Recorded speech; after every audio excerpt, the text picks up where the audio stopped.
Bismillahirrahmanirrahim. Assalamualaikum warahmatullahi wabarakatuh. Innal hamdalillah nahmaduhu wa nasta'inuhu wa nastaghfiruh wa natubu ilaihi wa natawakkalu alaihi wa na'udzu bihi min syururi anfusina wa min sayyiati a'malina may yahdihillahu fahuwal muhtad wa may yudlil falan tajida lahu waliyyan mursyida. Asyhadu an la ilaha illallah wahdahu la syarika lah wa asyhadu anna Muhammadan abduhu wa rasuluhu la nabiyya wa la rasula ba'da. Yaqulullah tabaraka wa ta'ala fil Qur'anil Karim, a'udzu billahi minasyaitonir rajim.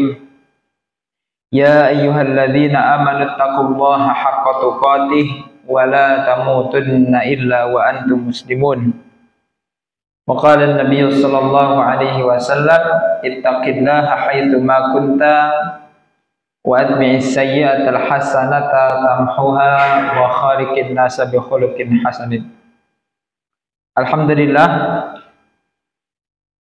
puji syukur senantiasa kita ucapkan dengan lisan dan kita renungkan dalam hati atas nikmat Allah Subhanahu wa ta'ala yang selalu dicurahkan kepada kita.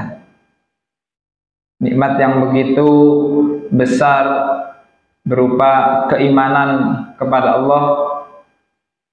Nikmat kita bisa diberikan kesehatan oleh Allah dan juga kesempatan yang tidak kalah penting, karena nikmat yang Allah Subhanahu wa ta'ala berikan, ya, selain daripada iman dan Islam, nikmatani maghbunun fihi ma katsirun minan nas, as-sihhah wal faragh.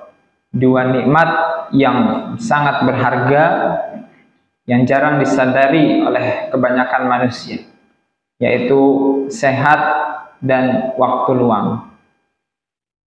Orang diberikan sehat, namun ada yang sibuk, ya, sibuk dengan apapun lah, baik itu pekerjaan, baik itu kumpul dengan teman, keluarga, dan lain sebagainya, sehingga kesempatan-kesempatan untuk datang, ya, untuk mencari ilmu itu sulit sekali.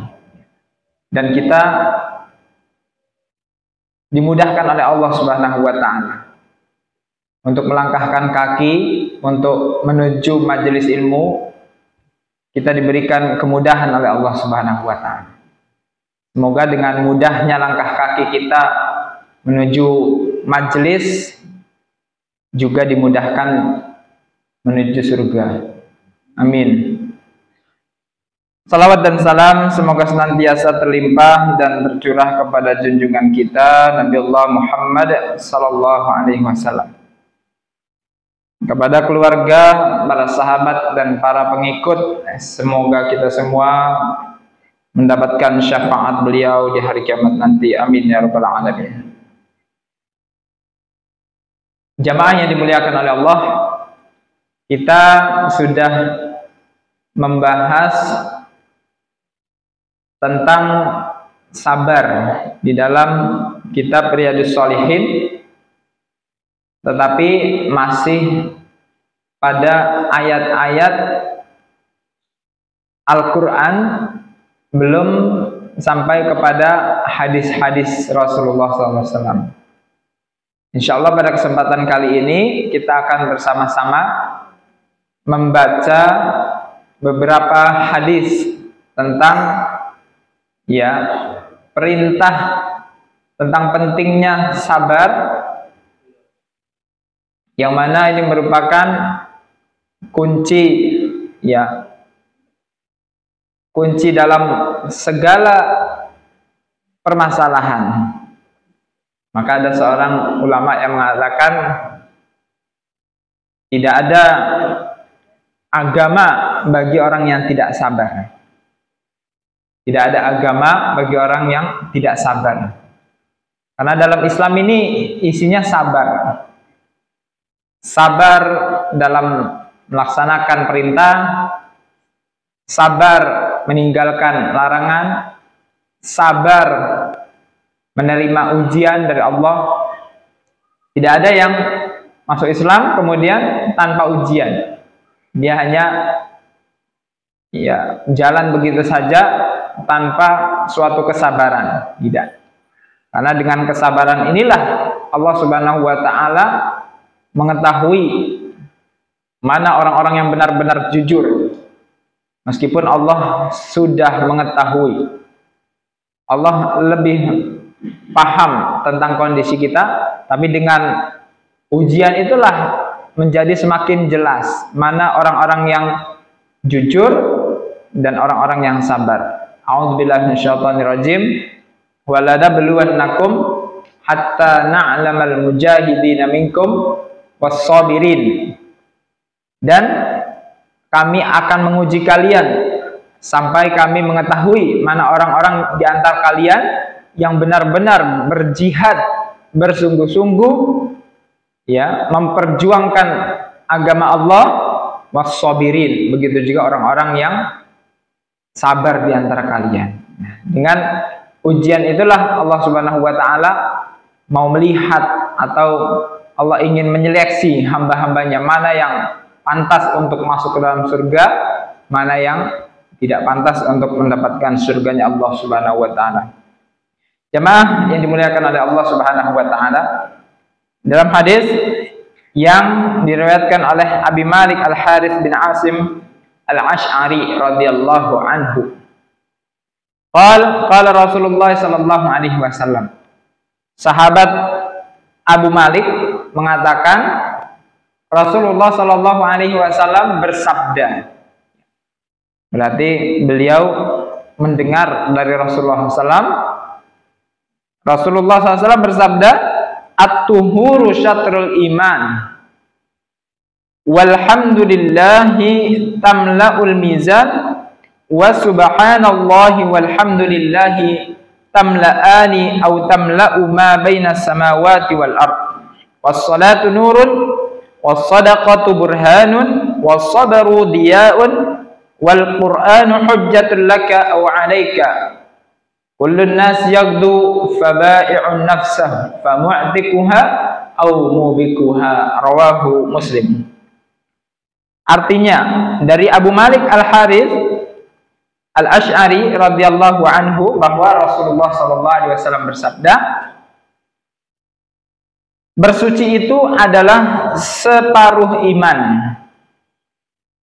Dan alhamdulillah atau kalimat alhamdulillah memenuhi timbangan.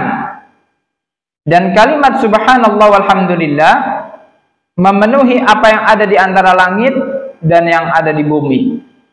Sedangkan salat adalah cahaya, sedekah adalah bukti, sabar adalah pelita, dan Al-Quran adalah hujjah bagimu atau atasmu.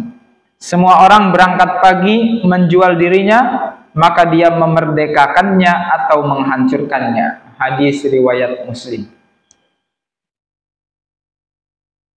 Bapak-bapak, ibu-ibu yang dimuliakan oleh Allah Subhanahu wa taala, ini hadis yang masyhur dan sering dibacakan baik di majelis-majelis atau di beberapa khutbah-khutbah, ya, tentang kesabaran.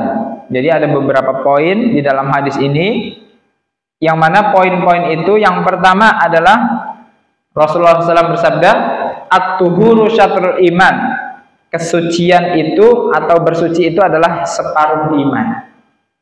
Ya. Kalau menurut keterangan para ulama, ya, di dalam kitab ini adalah, ya, bahwasanya bersuci itu adalah bisa mencapai derajat pahala iman, ya. Jadi kalau kita bersuci dari najis, bersuci dari hadas, maka itu termasuk orang-orang yang merealisasikan keimanannya kepada Allah Subhanahu wa taala. Dan di dalam ayat yang lain Allah Subhanahu wa taala berfirman, "Innallaha yuhibbut tawwabina wa yuhibbul mutatahhirin." Sesungguhnya Allah mencintai hamba-hambanya yang selalu bertaubat dan mensucikan dirinya. Nah, jadi Allah Subhanahu wa taala mencintai hamba-hambanya yang senantiasa bertaubat. Berarti bukan hanya sekedar satu kali, tetapi senantiasa. Dan mencintai orang yang senantiasa bersuci. Nah, jadi kalau bapak-bapak ingin dicintai oleh Allah, jawabannya ada di dalam surat Al-Baqarah. Surat yang kedua, ayat yang ke-222. Angkanya cantik, 2222. Bagaimana cara supaya kita dicintai oleh Allah? 2222. Jadi kita rajin bertaubat, ya, setiap kali kita melakukan kesalahan, baik atau bahkan kita sendiri tidak merasa kita bersalah. Nah, misalnya dari pagi tadi kita yakin belum melakukan kesalahan, tapi kan menurut keyakinan kita, ya, tapi bisa jadi ada dari tadi pagi ada kesalahan yang sudah kita buat tapi kita tidak mengetahuinya. Atau ada orang yang merasa terzolimi dengan perbuatan kita.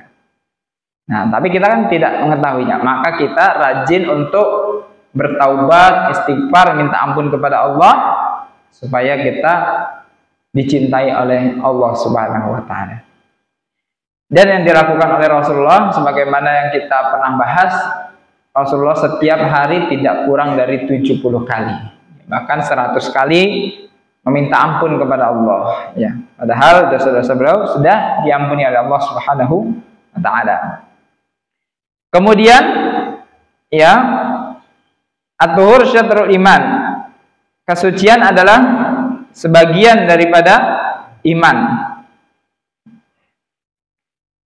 Walhamdulillah memenuhi timbangan. Kalimat alhamdulillah itu adalah kalimat thayyibah atau kalimat yang baik. Thayyibah itu baik, yang mulia, ya. Ketika kita mengucapkan alhamdulillah, apakah hanya sekedar terdengar semata tanpa ada pahalanya? Ternyata ada pahalanya, Pak.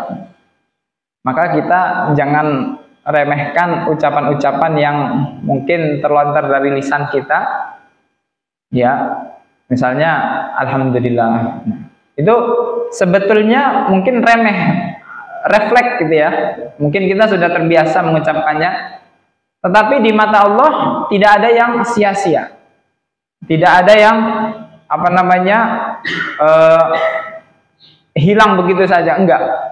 Yang keluar dari lisan kita, baik itu yang mulia atau yang buruk, itu semuanya dicatat oleh Allah dan nanti akan kita dapatkan dan kita lihat di hadapan Allah Subhanahu wa taala.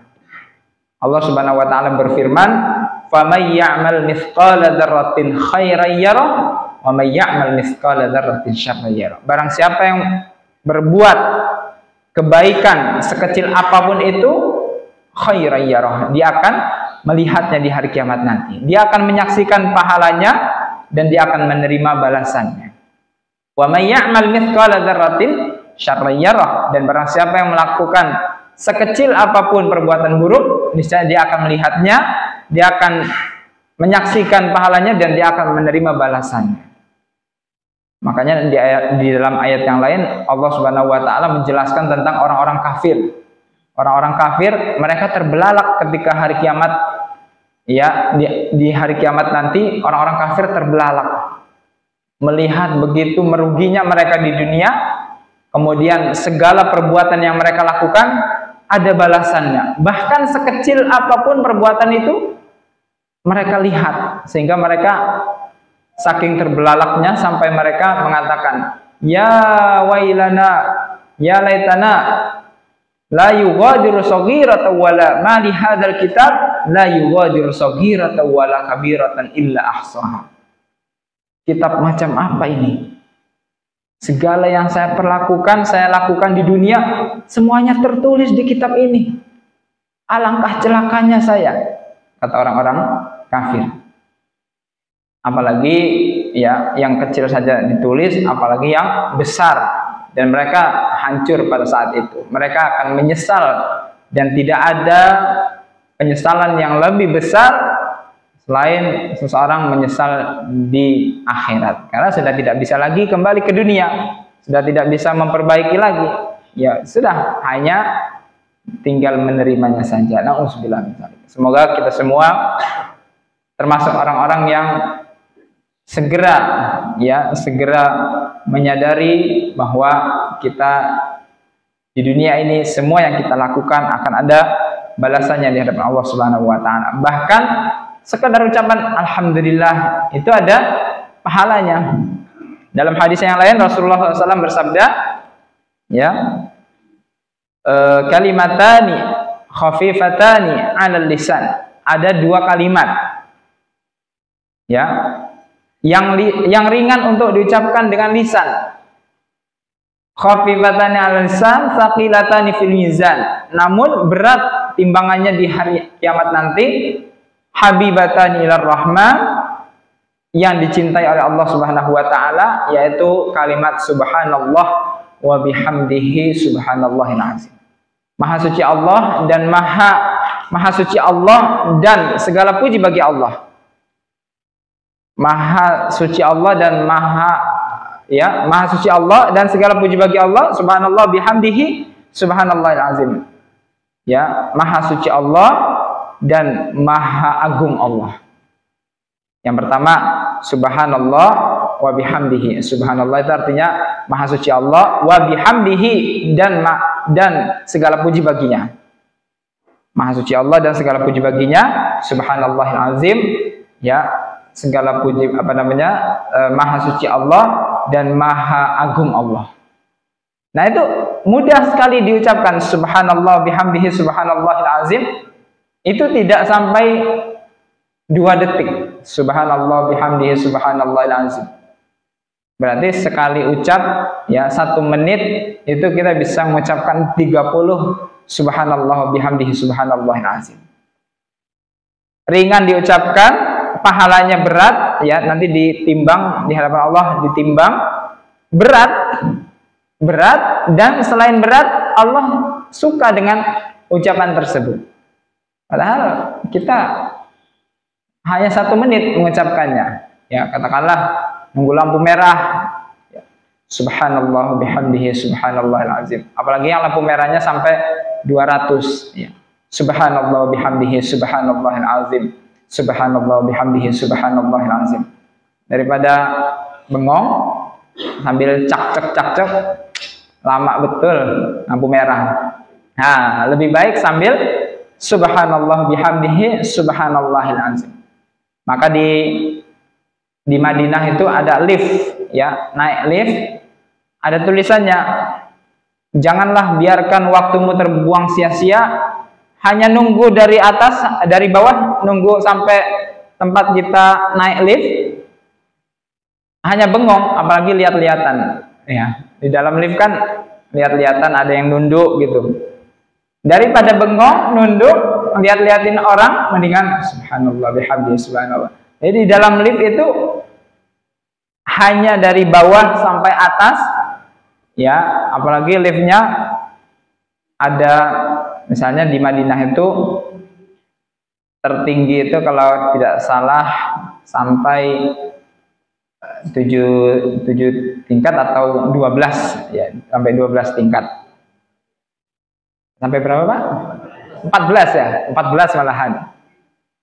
Setiap tingkatnya ada yang mencet misalnya, ya. Lagi dari lantai bawah, kita naiknya ke lantai 14. Setiap lantai ada yang buka liftnya, ya. Jadi sungguh sangat lama naik lift, sehingga daripada lama mendingan kita sambil berzikir Subhanallah bihamdihi subhanallahil azim. Dan sejatinya ketika kita berzikir itu akan menghilangkan hal-hal yang tidak baik itu.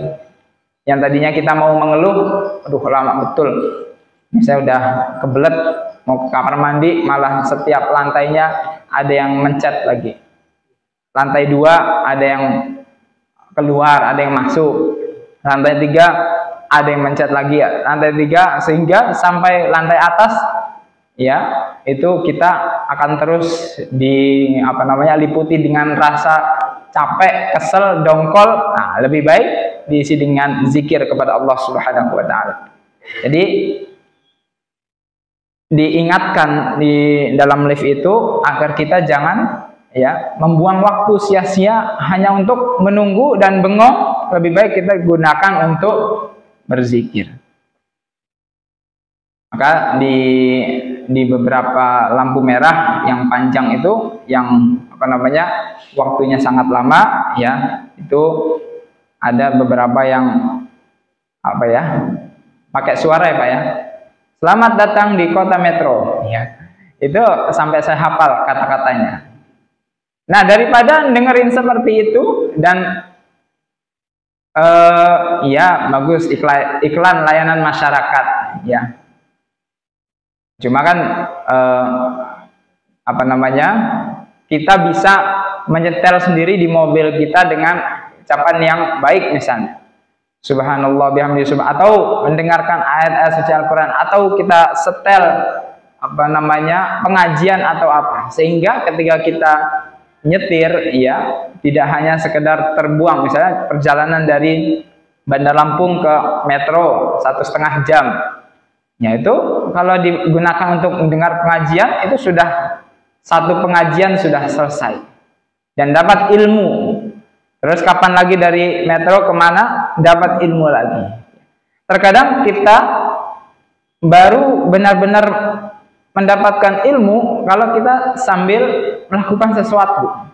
Karena ibu-ibu sambil masak dengerin ceramah, nah itu malah nyantol daripada di-share sama suaminya. Bu, ini tolong ditonton ceramahnya Ustadz Abdul Somad, bagus. Ya, baru buka HP, ya, disetel lah ceramah Ustadz Abdul Somad. Baru 2 menit sudah ngantuk, atau lihat di bawahnya, wah ada video masak, ada video resep, ya, ada video apalagi baju bagus. Akhirnya tadinya sedang fokus dengerin ceramah, malah mencet yang di bawahnya. Akhirnya tidak jadi. Nah, terkadang kita bisa ya maksimal dalam mendengarkan ilmu atau ceramah itu disambi dengan melakukan hal-hal yang lain. Seperti kalau bapak-bapak seperti sedang nyetir, nah itu malah dapat ilmu. Tetapi kalau disuruh sambil nongkrong, sambil ngopi, sambil dengerin ceramah, itu malah tidak dapat biasanya. Baik, bapak-bapak, ibu-ibu jamaah yang dimuliakan oleh Allah Subhanahu wa taala. Jadi alhamdulillah akan ya kalimat alhamdulillah, ucapan alhamdulillah itu dapat memberatkan timbangan pahala kita di hari kiamat nanti. Jadi perbanyaklah mengucapkan alhamdulillah supaya kita termasuk orang-orang yang beruntung. Kemudian wasubhanallah walhamdulillah. Ya, kalimat subhanallah walhamdulillah itu memenuhi apa yang ada di langit dan yang ada di bumi. Ya, subhanallah walhamdulillah. Kalimat itu akan menggema dari bumi sampai ke langit dan bahkan didengar oleh para makhluk-makhluk yang ada. Malaikat mendengar, hewan-hewan mendengar, tumbuh-tumbuhan mendengar, hanya jin dan manusia yang tidak mendengar, kecuali orangnya di samping kita. Jadi jamaah yang dimuliakan oleh Allah Subhanahu wa taala, mungkin bumi kita ini ya sudah muak dengan banyaknya kejahatan, banyaknya pengerusakan, banyaknya kezoliman, sehingga bumi kita ini sudah setiap hari. Kalau saya pernah baca hadisnya, bumi, lautan, gunung-gunung setiap hari minta kepada Allah untuk menghukum manusia-manusia yang zalim. Artinya laut ingin menimpakan banjir, kemudian bumi ingin memuntahkan isinya, gunung-gunung ingin meletus dan lain sebagainya. Karena sudah tidak kuat ya, di atas bumi ini diisi dengan kejahatan, kezaliman, keserakahan ya, dan kesyirikan, kemaksiatan kepada Allah Subhanahu wa taala. Tetapi subhanallah, ternyata Allah Subhanahu wa taala masih melindungi bumi, masih melindungi manusia-manusia yang ada di atas bumi, karena masih ada sebagian dari hamba-hamba Allah yang terus berzikir kepada Allah Subhanahu wa taala. Masih ada tumbuh-tumbuhan yang berzikir, masih ada hewan-hewan yang berzikir, dan manusia yang berzikir, mengucapkan subhanallah, alhamdulillah, melaksanakan sholat, beristighfar kepada Allah, kemudian berbuat baik, amar ma'ruf nahi mungkar, sehingga yang tadinya Allah akan mengizinkan untuk dihancurkan, tetapi Allah tunda karena masih ada orang-orang yang senantiasa zikir dan istighfar kepada Allah Subhanahu wa taala.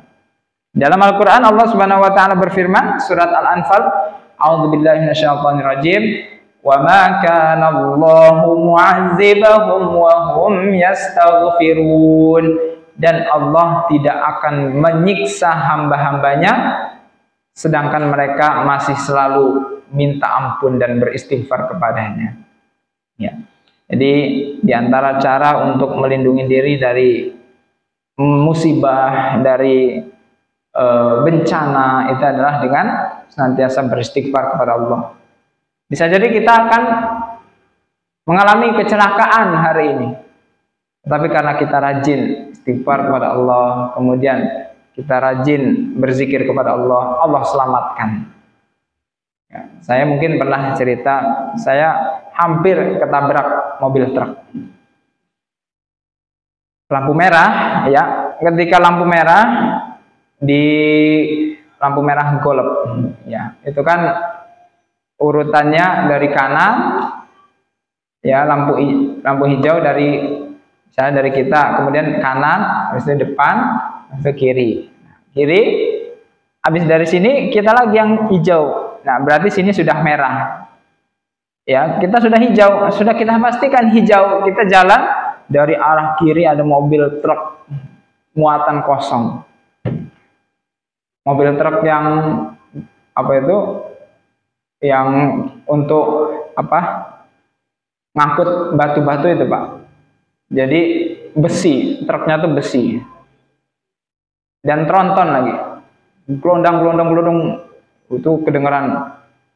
Dia ngejar, ya, tadinya lampu hijau, dia ngejar supaya lewat gitu. Tapi pada Allah sudah merah, sehingga harusnya dia berhenti, tapi dia tetap ngegas, tetap jalan. Dan bukan cuma saya, Pak, saya dan beberapa motor lainnya dan mobil juga sudah jalan. Ya sudah jalan, kan sudah dipastikan hijau, kita jalan. Akhirnya subhanallah, kita semua ngerem mendadak, mobil itu tetap labas. Ya, artinya kita kira mobil truk itu dia mau berhenti gitu, tapi ternyata labas saja terus. Auzubillah min dzalik. Waduh, itu kalau nggak usah ketabrak deh, kesenggol spionnya aja mental kita mungkin ya, atau kesenggol bempernya dikit, wah mental semua karena mobil besar. Monggo silakan, Pak. Disitulah kemudian kita bersyukur kepada Allah dan berkat pertolongan Allah, ya, berkat rahmat dan kasih sayang Allah masih memberikan kepada kita kesempatan untuk hidup, untuk terus memperbaiki diri. Tentu itu berkat, ya, kita juga terus meminta pertolongan kepada Allah, beristighfar kepada Allah sehingga kita dihindarkan dari hal-hal yang membahayakan diri kita. Selanjutnya Rasulullah SAW juga bersabda, "Autam la umma baina sama wal ard was salatu nurun," dan salat adalah cahaya bagi orang beriman. Ya. Salat itu adalah cahaya yang menerangi kehidupan seorang muslim. Karena dengan salat seseorang senantiasa meminta petunjuk kepada Allah. Ihdinas siratal mustaqim. Ya Allah, berikanlah kami jalan, ya, tunjukkanlah kami jalan yang lurus. Ya Allah, terangkanlah jalan sehingga kami bisa tahu mana yang baik, mana yang buruk. Kita ini hidup gelap, Pak, kalau tanpa petunjuk Allah. Mana yang baik, mana yang buruk, mana yang halal, mana yang haram, mana yang jelas, mana yang syubhat, kita tidak tahu. Apalagi kalau sudah kaitannya dengan kepentingan. Nah, ini sudah sangat bukan hanya sekedar buram, gelap, ya. Sudah tidak bisa melihat mana yang baik, mana yang buruk, mana yang hak, mana yang batil. Sehingga dengan kita sholat, ya, meminta petunjuk kepada Allah, Allah akan menunjukkan kepada kita, oh ini tidak baik, oh ini buruk. Atau ketika kita mulai nyasar, ya, misalnya kita sudah mulai jauh dari Allah, Allah akan memberikan teguran. Jadi dengan sholat yang kita lakukan, Allah sayang kepada kita, sehingga ketika kita mendapatkan penyakit, kita mendapatkan musibah, sebetulnya itu teguran dari Allah supaya kita kembali lagi. Misalnya kita, ya, di kegelapan malam jalan bersama kelompok kita, ada yang mau menyasar kelompok kita, ya, maka kita panggil, jangan ke sana, itu nyasar, itu ada jurang. Kalau dia masih ngotot, tarik atau kita pukul, jangan ke sana, lurus terus, ya. Artinya apa? Artinya pukulan itu sebagai kasih sayang Allah supaya kita tidak terjatuh ke jurang kebinasaan, jurang neraka, sehingga Allah kasih pukulan kecil di dunia supaya kita tidak masuk ke jurang neraka. Jadi dengan sholat yang kita lakukan itu akan menjadi cahaya penerang kehidupan kita yang tadinya gelap, kita bisa melihat mana yang baik dan mana yang buruk. Dan sudah bisa dipastikan, Pak, kalau orang tidak sholat, ya, semua urusan yang lainnya bakal gelap, ya. Meskipun rezekinya banyak, tetapi dia tidak bisa membedakan mana yang baik dan mana yang buruk. Kita lihat saja orang-orang yang tidak sholat. Orang yang tidak sholat tapi rezekinya tetap lancar, pasti rezekinya dari hal-hal yang kurang baik, ya. Karena dia tidak ada petunjuk apakah riba itu haram, ya, kemudian apakah dengan kita korupsi itu adalah. Jadi banyak hal-hal yang tidak diketahui, ya, oleh orang-orang yang menganggapnya itu adalah suatu kewajaran. Dan itu bahkan sudah menjadi semacam maklum akhirnya. Mau ngurus ini harus bayar sekian. Padahal tidak ada tercantum dalam aturan-aturan. Nah, padahal tidak ada ketentuan harus bayar sekian. Artinya itu adalah pungutan liar atau bisa juga disebut dengan suap menyuap. Sehingga ya kita terjebak pada situasi sistem yang seperti ini. Maka kalau kita diberikan kekuatan oleh Allah Subhanahu wa taala bisa menghindarinya, hindari. Kalau kita, ya, katakanlah misalnya terpaksa sekali Ya, itu banyak-banyaklah meminta ampun kepada Allah Subhanahu wa taala. Nah, inilah Pak, kita harus banyak beristighfar dan bertaubat kepada Allah karena kita hidup di suatu sistem yang luar biasa. Ya, luar biasa kemungkarannya. Mungkin ya kita tidak ada yang bisa lepas daripada suap menyuap, ya. Karena kalau kita tidak bayar yang suap tersebut, maka kita tidak akan bisa, katakanlah. Maka kita harus banyak minta ampun kepada Allah, dan kalau kita diberikan kekuatan, maka kita harus tinggalkan. Jangan sampai kita ada rasa tenang. Ada orang melakukan perbuatan yang haram, tapi dia tetap tenang-tenang saja, bahkan sudah terbiasa. Bahkan ketika dinasihatin dia mulai bisa membelanya. Harusnya dia tetap menganggap itu adalah suatu kesalahan. Iya, saya tahu itu adalah kesalahan. Iya, saya tahu itu suap menyuap. Saya tahu. Tapi bagaimana ini? Minimal ada rasa seperti itu. Jangan sampai ada, alah ini udah budaya kok, nggak apa-apa. Justru ini yang tadinya haram, ya, dia udah menanggapinya sebagai sesuatu yang lumrah. Apalagi dia sudah berani membelanya, pakai dalil lagi. Ada orang berdalil seperti ini, kan memudahkan urusan orang lain. Barang siapa yang memudahkan akan dipermudah oleh Allah. Nah, pakai dalil pula. Nah, ini lebih parah. Nah, kalau kita belum bisa meninggalkan hal-hal yang diharamkan Allah, jangan sampai kita memakluminya atau bahkan membelanya. Katakanlah kita belum bisa meninggalkannya, tetapi ya jangan sampai dimaklumi. Ya, kalau ada orang yang menasihati, ya terima itu nasihat. Iya, saya tahu itu haram, tapi ya Allah, gimana ya? Tetap ada rasa bersalah di dalam hati. Jangan sampai kemudian menjadi sesuatu yang terbiasa. Nah, kalau orang sudah terbiasa dengan sesuatu yang haram, akhirnya ya selebihnya akan banyak hal-hal yang diharamkan oleh Allah yang sudah jelas, tetapi malah dia normalisasi.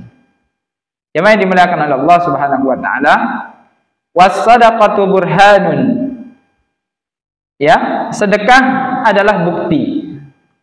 Jadi salat sebagai cahaya, kalau sedekah sebagai bukti. Ya. Salat sebagai cahaya menerangi hidup kita, kalau sedekah sebagai bukti kalau kita ini benar-benar yakin akan janji Allah. Apakah kita yakin balasan kebaikan di surga? Apakah kita yakin akan adanya pahala di surga? Kalau kita yakin, maka kita buktikan dengan sedekah. Sebesar apa yang kita berikan, nah itu sebesar itu pula lah keyakinan kita dan bukti yang kita berikan kepada Allah Subhanahu wa taala. Kalau ada ulama yang mengatakan Allah melihat bukan dari nominalnya, tetapi Allah melihat dari apa yang tersisa dari yang kita miliki. Atau Allah melihat dari ya persentasi dari yang kita yang kita keluarkan. Ada orang punya 1 triliun, dia sedekahnya 1 juta, ya itu tidak ada apa-apanya. Sedangkan ada orang yang punya uang, ya hanya punya 2 juta, dia sedekahkan 1 juta, ya tentu secara, atau misalnya dia punya uang 2 juta, yang dia sedekahkan hanya 500.000. Ya. Memang dari segi nominal, ya, yang orang kaya 1 triliun tadi sedekahnya lebih banyak, yaitu 1 juta. Sedangkan yang orang uangnya hanya 2 juta, dia secara nominal lebih sedikit, dia hanya mengeluarkan 500.000. Tapi di mata Allah bukan nominalnya, tetapi perjuangannya.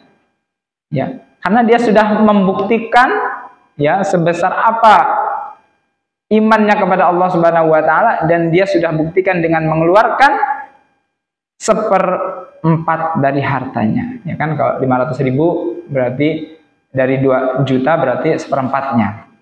Sementara yang 1 triliun, meskipun sedekahnya 1 juta, nggak ada 1%-nya. Nggak ada 1%-nya. 1 triliun kan berarti 1000 juta ya Pak ya? Lebih mana? Oh iya, 12 nol ya. Kalau 1000 juta itu kan 1 miliar. 1 miliar. Wah, nggak ada apa-apanya 1 juta itu berarti. 1 triliun. Nolnya aja mungkin kalau ditulis di HP atau di kalkulator jebol ya. Nggak ada. Nanti tulisannya sejuta miliar, ya kan?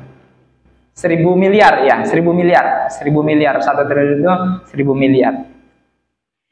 Nah, maka jemaah yang dimuliakan oleh Allah, sedekah itu adalah bukti. Ya, percuma orang mengatakan saya adalah orang yang baik, tapi dia nggak mau sedekah. Ya, mana buktinya? Nah, maka di sini disebutkan sedekah adalah sebagai bukti. Kalau dia memang orang yang baik, orang yang yakin akan balasan Allah, ya buktikan dong. Buktikan keyakinanmu atau kepercayaanmu itu dengan mengeluarkan hartamu di jalan Allah Subhanahu wa taala. Maka disebutkan dalam firman Allah surat Al-Baqarah ayat yang kedua, alladzina yuqimunas sholata alif lam mim dzalikal kitabul la raiba fihi hudal lil muttaqin alladzina yu'minuna bil ghaibi wa yuqimunas shalah wa mimma razaqnahum yunfikun. Selain mendirikan salat, wa mimma razaqnahum yunfikun, dia mengeluarkan hartanya untuk diinfakkan di jalan Allah juga. Ya, jadi sebagai bukti kalau dia memang benar-benar beriman kepada Allah Subhanahu wa taala. Kalau dia tidak mau berinfak, ya berarti dia imannya bisa dibilang hanya omongan saja. Padahal hartanya banyak, padahal penghasilannya lancar, tapi dia tidak mau bersedekah, tidak mau berinfak, apalagi tidak mau berzakat, maka imannya hanyalah iman dengan ucapan semata, sementara tidak dibuktikan dengan amal perbuatan, dengan bersedekah dan menginfakkan hartanya di jalan Allah Subhanahu wa taala. Was-sabru diyaun, dan sabar adalah sebagai pelita. Ya, pelita. Pelita itu ya seperti penerang juga. Jadi dengan bersabar, seseorang bersabar itu akan dimudahkan oleh Allah Subhanahu wa taala dalam menghadapi permasalahan hidup. A'udzubillahi minasyaitonirrajim. Wasta'inu bis-sabri was-shalah. Mintalah kalian pertolongan kepada Allah dengan sabar dan dengan salat. Jadi salat dan sabar itu adalah solusi kalau kita punya masalah, Pak. Ada orang dilanda permasalahan ekonomi, ya. Maka silakan dicek apakah salatnya sudah benar atau belum. Kalau ternyata salatnya sudah benar, ya maka dicek kesabarannya. Karena Allah Subhanahu wa taala memberikan suatu musibah, memberikan sesuatu kekurangan kepada manusia, itu adalah hikmah yang sangat besar di balik itu semua. Kalau seseorang ditimpa musibah, ditimpa sesuatu yang menyulitkan, ya, dia tidak ada rasa sabar, bahkan dia hanya mengeluh, ya, maka dia tidak akan mendapatkan pelita, maka dia tidak akan mendapatkan solusi dari musibah yang dia dapatkan.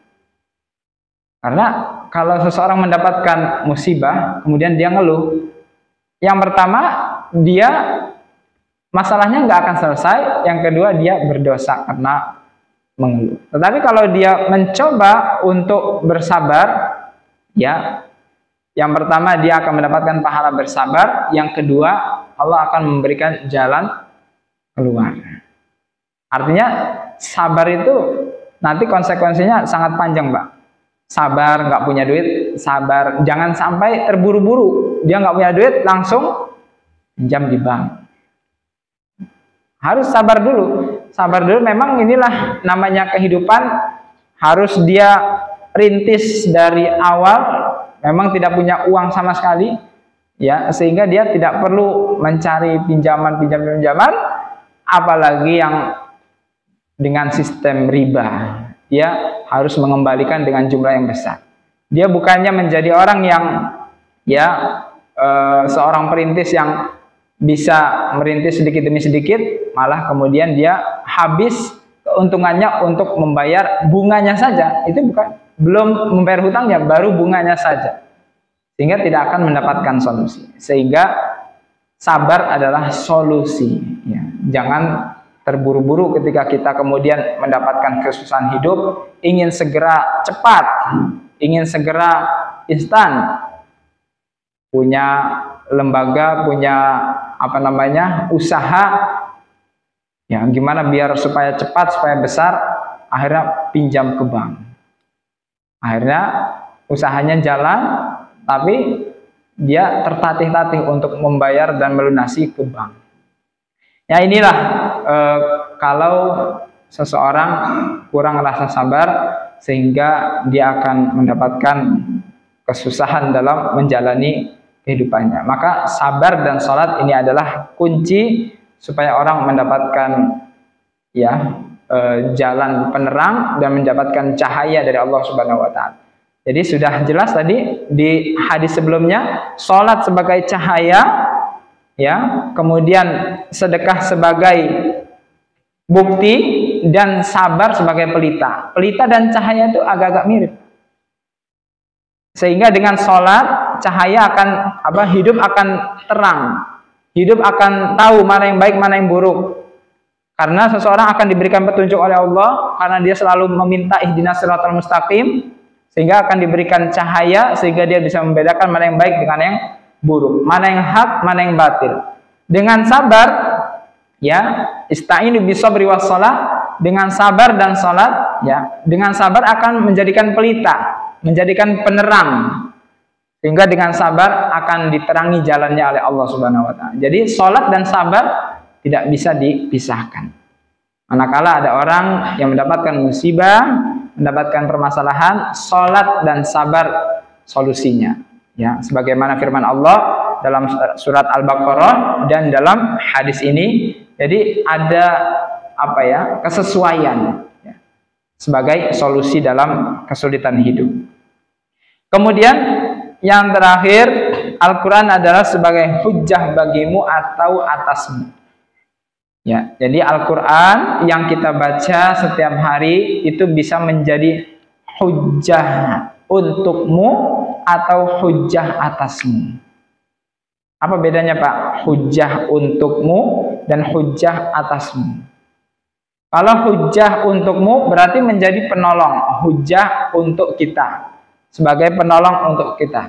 Tapi kalau hujjah atasmu, dia bukan sebagai penolong, tetapi sebagai jaksa, ya, akan dituntut. Al-Quran akan menuntut. Dia di dunia, ya Allah, dia suka membaca Al-Quran, dia suka mempelajari Al-Quran, tapi dia tidak pernah mengamalkan isi kandungan Al-Quran. Ya, dia dituntut. Kamu rajin membaca, tapi kamu tidak pernah mengamalkannya. Kamu dituntut.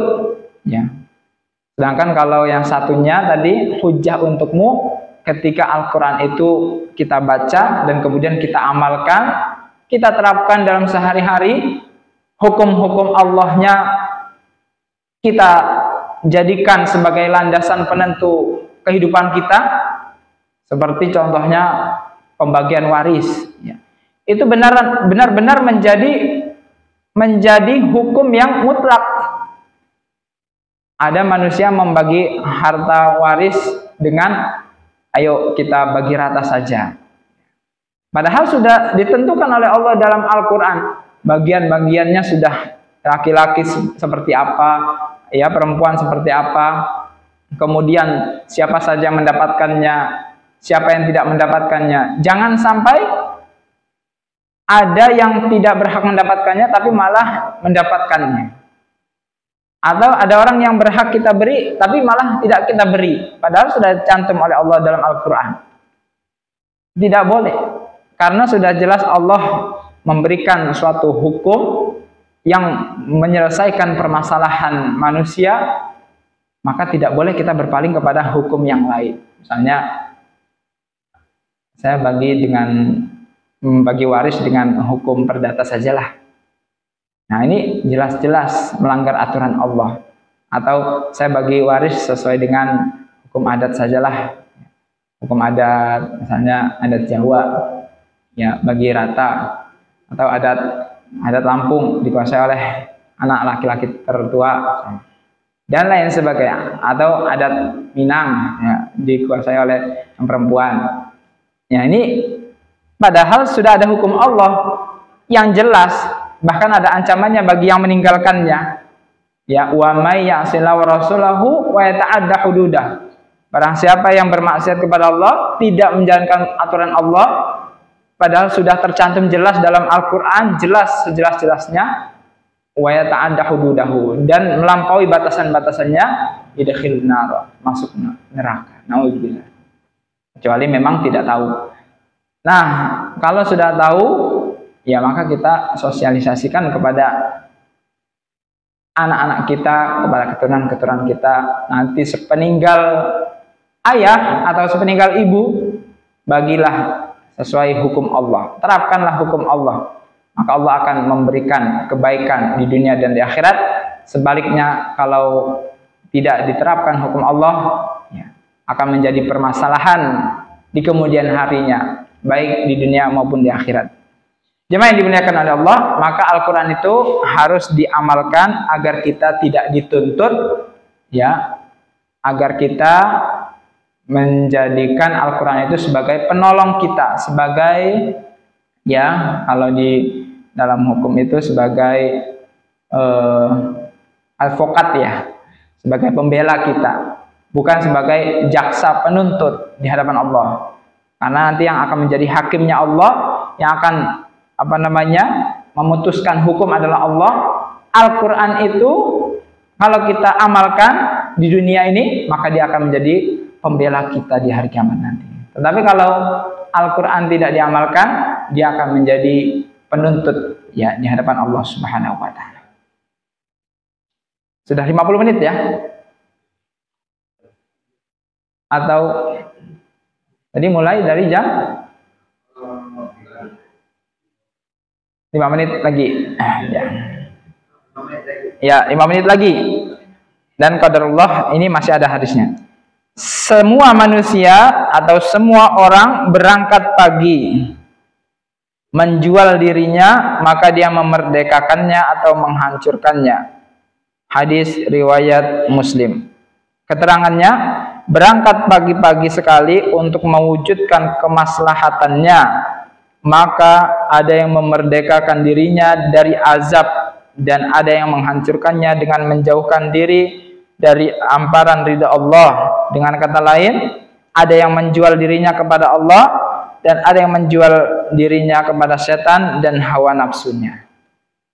Setiap kita keluar pagi hari setelah selesai salat subuh, ya, kemudian kita siap-siap berangkat.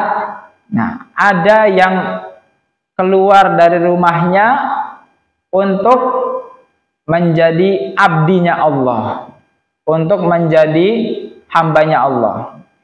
Dia menjadi orang yang merdeka dari setan dan hawa nafsu.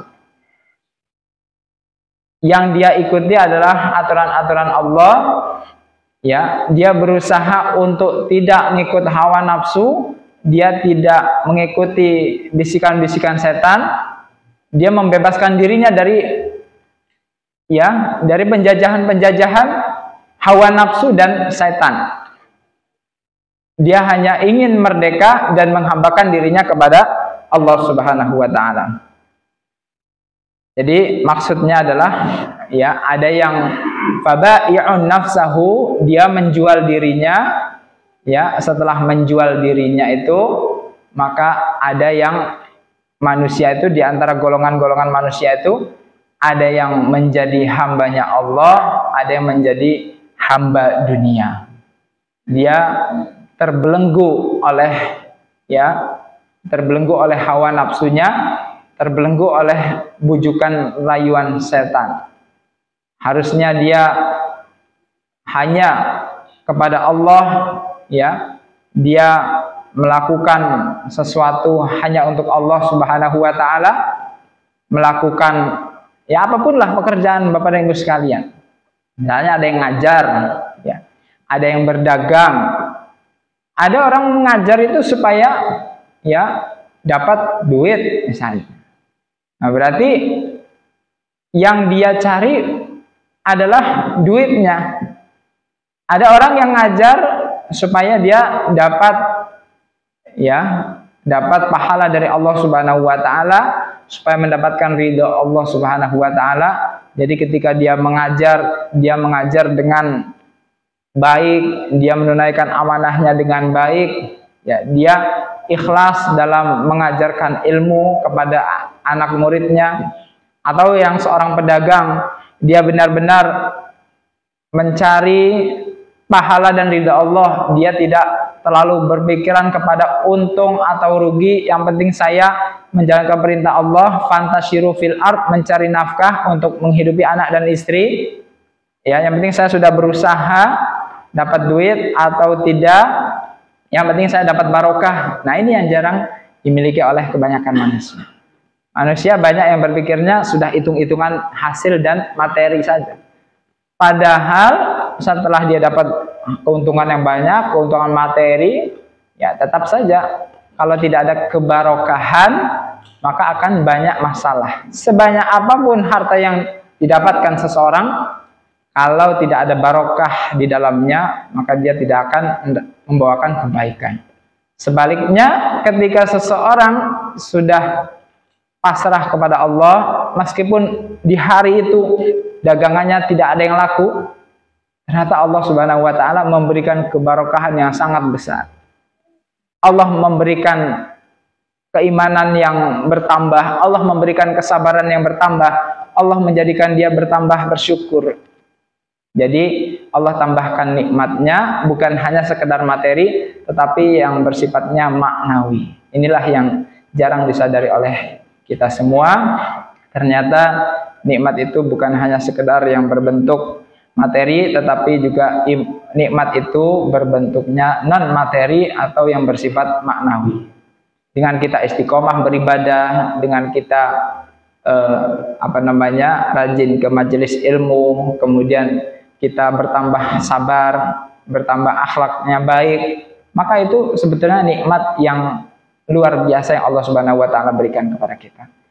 Jemaah yang dimuliakan oleh Allah Subhanahu wa taala, maka di akhir hadisnya Rasulullah Shallallahu alaihi wasallam ya menyatakan di antara manusia ada yang merdeka, di antara manusia ada yang binasa. Nah, apakah kita termasuk yang merdeka dari hawa nafsu dan setan dan hanya kepada Allah lah kita mengabdi, atau kita termasuk orang-orang yang binasa? Nauzubillah min zalik. Semoga kita semua dijauhkan dari kebinasaan dan diberikan petunjuk oleh Allah Subhanahu wa taala agar senantiasa menjadi orang-orang yang beruntung baik di dunia maupun di akhirat. Apabila dalam penyampaian ini ada banyak kekurangan, kesalahan, mohon dimaaf. Apabila ada benarnya dari Allah Subhanahu wa taala. Kita akhiri dengan mengucapkan alhamdulillahirabbil alamin. Bila taufiq wal hidayah, nasrun minallah wa fathun qarib. Wassalamualaikum warahmatullahi wabarakatuh. Ibu, silakan kalau ada pertanyaan aja, Bapak. Silakan kalau ada pertanyaan. Ya, silakan Ibu. Waalaikumsalam warahmatullahi wabarakatuh.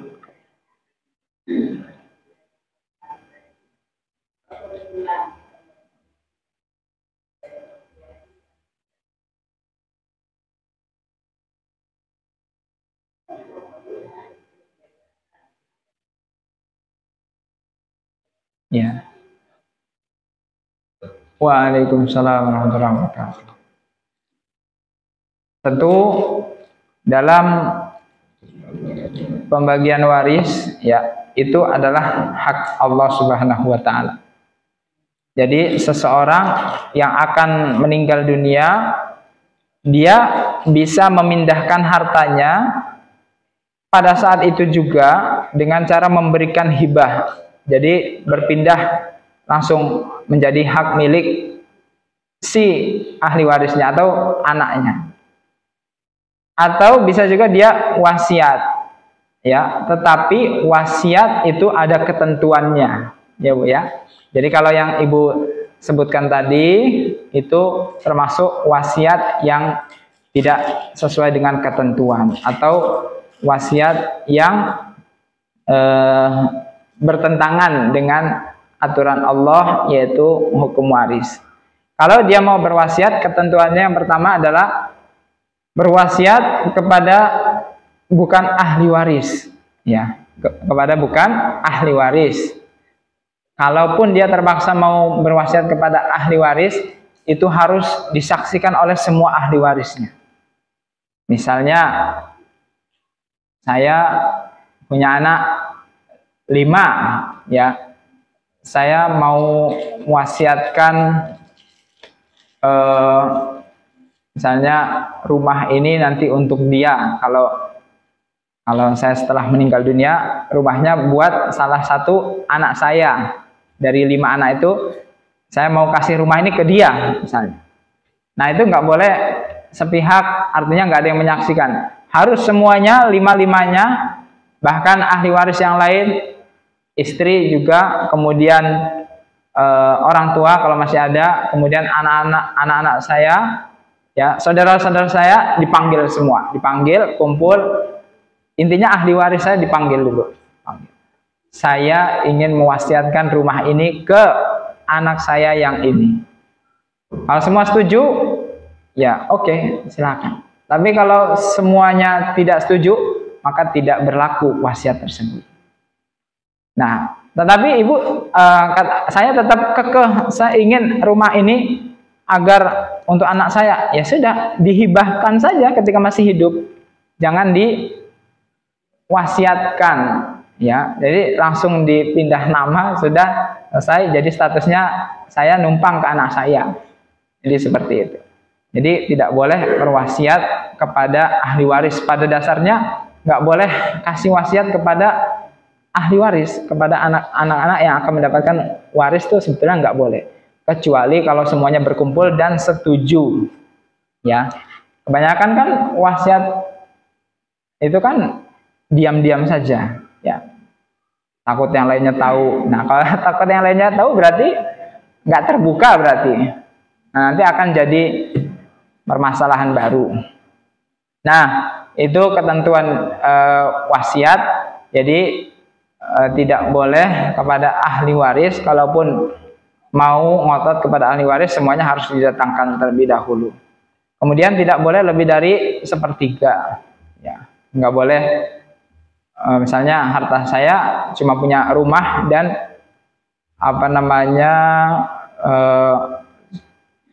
cuma rumah dan kendaraan misalnya, uang nggak ada. Nah, kemudian saya wasiatkan ini kepada seseorang. Nah, berarti kan sudah lebih dari 1/3. Nah, itu tidak boleh. Berarti kalau saya mau wasiat, ya di bawah 1/3, misalnya 1/4 boleh. Misalnya kekayaan saya 100 juta, saya kasih ya 20 juta boleh. Tapi kalau saya kasih 35 juta nggak boleh, karena sudah lebih dari 1/3. Intinya aturan-aturan wasiat adalah seperti itu. Tidak boleh kepada ahli waris dan tidak boleh di atas 1/3. Nah, kalau seseorang itu sudah akan meninggal dunia, ya, dan dia sudah merasa sebentar lagi saya akan dipanggil oleh Allah Subhanahu wa taala, maka pada saat itu dia pilihannya hanya menghibahkan hartanya atau dengan wasiat yang dengan ketentuan seperti itu. Dia tidak boleh mengotak-atik waris, nggak boleh, karena itu hak mutlak milik Allah Subhanahu wa Ta'ala. Karena orang sudah meninggal dunia berarti sudah putus kepemilikannya. Masa sudah putus kepemilikannya dia masih cawe-cawe, ya? Artinya cawe-cawe gimana itu? Ikut campur, ya? Ya sudah. Artinya waris itu mutlak Allah yang membagi, jangan kita kemudian waris nanti bagi rata aja lah. Nanti anak pertama dapat sekian ya sekian. Oh, malah dia yang membagi waris bukan Allah. Malah melanggar hukum Allah, ya. Udah dia meninggal dunia, nggak bawa apa-apa, malah ikut campur juga, ya kan? Nah, kalaupun dia mau memberikan hartanya, yaitu opsinya kalau tidak dengan hibah pada saat dia masih hidup, kepemilikannya pindah 100%, atau dia dengan wasiat. Kalau wasiat itu kan kepemilikannya baru akan berpindah setelah dia meninggal dunia. Tapi itu ketentuannya nggak boleh kepada ahli waris dan tidak boleh lebih daripada sepertiga. Jadi kesimpulannya, kalau ada orang tua yang akan meninggal dunia terus bagi-bagi waris dengan memesan atau punya pesan nanti dibagi rata, itu tidak boleh. Ya, kalau mau dibagi rata ya saat masih hidup udah bagi rata aja, selesai. Jadi dia tidak melangkahi hukum yang menjadi kemutlakan bagi Allah Subhanahu wa Ta'ala. Ya sudah, itu waris milik Allah, nggak boleh diatur-atur. Allah sudah menentukan, maka kita tidak boleh atur-atur hukum Allah. Ya, silakan Pak. Waalaikumsalam. Iya Pak. Kita sudah dimakan ini. Iya. Ada yang belum balik nama. Oh. Tapi sudah kita serahkan. Iya. Bagaimana? Belum laris resmi, iya. Ada yang belum. Iya. Sudah kita serahkan. Iya. Ya, baik. Alhamdulillah wassalatu wassalamu ala Rasulillah. Kalau kita memberi itu harus ada bukti, apalagi terkait nanti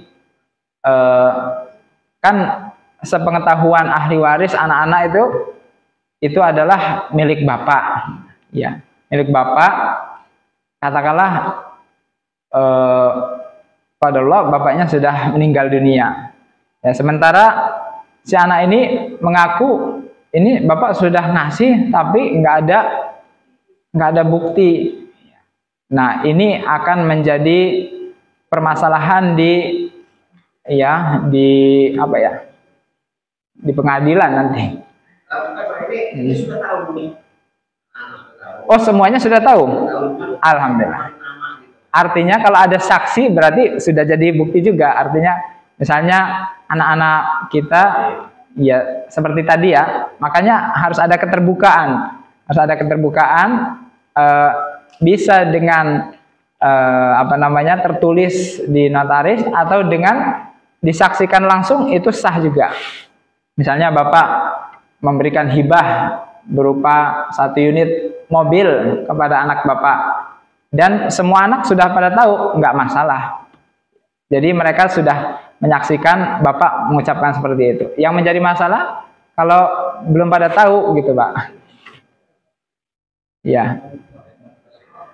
Iya, nah ini akan jadi masalah. Tapi kalau semuanya sudah menyaksikan, ya nggak apa-apa, sudah kuat. Kalau mereka ternyata bikin kesaksian palsu, wah enggak tuh, Bapak nggak pernah bilang, padahal mereka menyaksikan. Nah itu mereka yang dosa. Tapi sebetulnya sudah sah gitu. Artinya Bapak memberikan hibah kepada anak meskipun belum tertulis. Yang penting semuanya sudah pada tahu, ya. Bahkan tetangga pun sudah tahu misalnya. Ya udah, nggak tertulis juga tidak apa-apa. Ya. Wallahu a'lam bishawab. Sudah ya, itu saja yang bisa disampaikan ya. Ya kalau hibahnya duit atau barang-barang kecil nggak masalah. Cuma kalau hibahnya sesuatu yang besar itu wajib dengan tertulis atau dengan disaksikan. Misalnya kalau saya mau berikan HP ke anak saya juga nggak ada saksinya juga nggak masalah, cuma HP. Tapi ini kan rumah, misalnya nggak ada tertulis atau tanah nggak tertulis dan juga nggak ada yang menyaksikan, ya berarti kan itu bisa menjadi klaim di kemudian hari. Maka untuk menghindari klaim sepihak itulah harus ada tertulis dengan jelas atau disaksikan semuanya oleh ahli warisnya. Wallahu a'lam bishawab. Semoga bermanfaat bagi diri saya dan kepada jamaah sekalian. Subhanakallahumma bihamdika asyhadu an la ilaha illa anta astaghfiruka wa atubu ilaik. Billahi taufiq wal hidayah. Assalamualaikum warahmatullahi wabarakatuh. Assalamualaikum warahmatullahi wabarakatuh.